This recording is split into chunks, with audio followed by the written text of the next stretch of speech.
So remember, you decide what this means to you, past, present and future, or the situation, the right course of action and the outcome. You decide.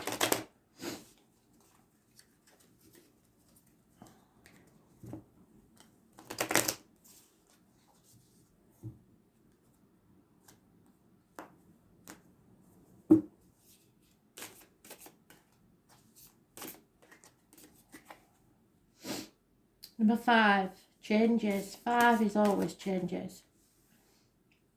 26, different cards.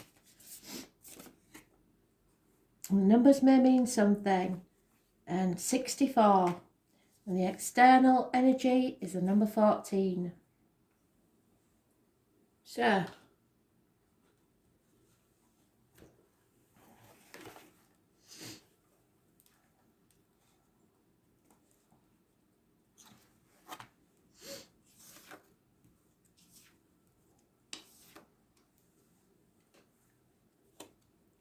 first card is the past or the situation that you find yourself in. A waiting game. This is a time of important change in your life.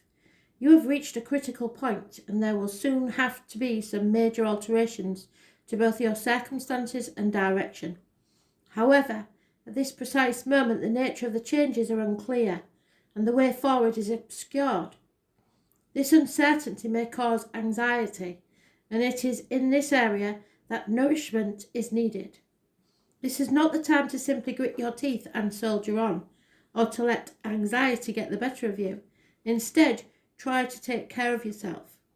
You are in sort of limbo land. The change will happen in due course, and all you can do is wait and see what it is. It may well be that you're to your advantage.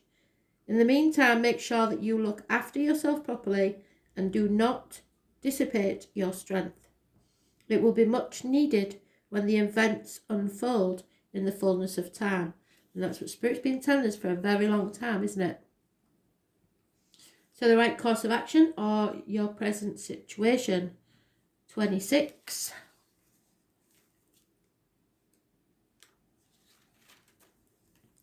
Restraint, so patience. This is a time when a storehouse of power and energy is available to you. The top trigram is the mountains standing above the trigram of heaven. This indicates that the energy is restrained or held back. This is not a negative process, but one that allows you in time to expand your efforts to the best advantage. It is important that you keep a clear, cool head, as it would be all too easy to dissipate this great fund of energy by impulsive and thoughtless actions. This is not a time to rush forward in a big hurry to get things done. You can achieve much more by being calm and still. Draw people to you through obvious inner strength, rather than going through overt action. So let people come to you. I've said this before. You can accomplish much now and realise wide-reaching ambition, but the more altruistic your motives, the more likely you are to succeed. So as long as you haven't got any selfish motives in your mind, you'll be fine. This is likened to when someone draws an arrow, places it on the bow, and you have to use strength to pull the bow back, but you must then let the arrow flow by itself. So, and because of the draw back, so you receding, you will have more power for the arrow to fly. So it's all about the waiting and drawing back your energy. 64 is the last hexagon, and it's very important. So, the arrival. Someone is coming or something is coming. It's very similar to the previous one in number 63 in the even distribution of lines. However, here the top trigram is fire and the lower trigram water, so fire signs and water signs. Both elements can move in their natural direction, fire upwards into the air, water downwards into the earth, without harming each other.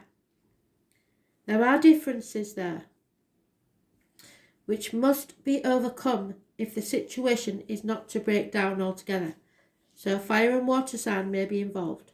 This is another example of the essential ambivalence of ancient Chinese philosophy. In personal affairs, it is time of considerable change, and it is possible to realise your goals, but it isn't going to be easy. You may have clear visions of where you want to go and how to get there, but fate always has more in store than you bargained for. Arriving is rarely as straightforward as you'd imagined. On this particular journey, you are unlikely to arrive quite the same person as when you began. And the external energy is the number 14, which for me is very appropriate because it's my brother in spirit. So don't think of just dates or people that are living. This is the external energy, a time of plenty. The sun is shining down on you, and things could not be better. It may be the material riches come your way, but it's also possible that you are filled with an inner wealth. This denotes a situation of abundance, and you can have anything you want because you have the correct balance of authority and humility, which attracts people and good fortune to you. Since you're very much the focus of attention at the moment, clearly you are obliged to maintain an honest and modest attitude at all times. It would be all too easy to become arrogant and preoccupied with yourself, and then the situation will deteriorate rapidly. Your creativity is also at a peak now, so make the most of this inspirational time while it lasts. It is not often that you will have such an opportunity, so grab any opportunity whilst it is there. With only a very little effort, you can greatly enhance any area of your life that you choose to concentrate on. Thanks for listening.